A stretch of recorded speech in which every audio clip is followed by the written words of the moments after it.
Makkal Selvam Vijay Sethupathi 50th movie మహారాజా తమిళ్తో పాటు తెలుగులోనూ release అయ్యింది. Salon పెట్టుకుని జీవించే మహారాజా భార్య ఓ ప్రమాదంలో చనిపోతుంది. తన ఇంట్లో ఉన్న చెత్త డబ్బా కారణంగా మహారాజా కూతురు కాపాడబడుతుంది. దీంతో ఆ చెత్త డబ్బాను ఇంట్లో పెట్టుకుని ప్రాణంగా చూసుకుంటాడు. ఓ రోజు చెత్త డబ్బా కనిపించకుండా పోతుంది. దీన్ని వెతికే క్రమంలో మహారాజా ఎలాంటి పరిస్థితులను ఎదుర్కొన్నాడనేది మిగతా కథ. యథావిధిగానే విజయ్ సేతుపతి పెర్ఫార్మెన్స్తో మెస్మరైజ్ చేశాడు. 50th మూవీకి కావాల్సిన స్టఫ్ అంతా పోగేసుకుని ప్యాక్డ్గా మహారాజును రెడీ చేసినట్టు అనిపిస్తుంది. అనురాగ్ కశ్యప్ పాత్ర నిడివి చిన్నదే అయినా చాలా బాగా కుదిరింది.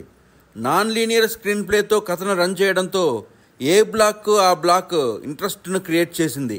అక్కడక్కడ కొంత గందరగోళంలో అనిపించినా ఓవరాల్గా ఓ థ్రిల్లింగ్ ఎక్స్పీరియన్స్ను ఇస్తుంది.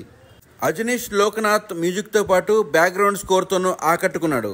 Makkal Selvan benchmark movie కాబట్టి డైరెక్టర్ నిథిలన్ స్వామినాథన్ ఆ స్థాయిలోనే సినిమాను మలిచాడు. మామూలు ప్రేక్షకులను పక్కన పెడితే విజయ్ సేతుపతి ఫ్యాన్స్కు మాత్రం పూనకాలు తెప్పించే రేంజ్లో సినిమా తెరకెక్కింది. మహారాజా సినిమాకు Tollywood TV rating 3/5. Latest movie updates కోసం టాలీవుడ్ టీవీని సబ్స్క్రైబ్ చేసి ఫాలో అవ్వండి.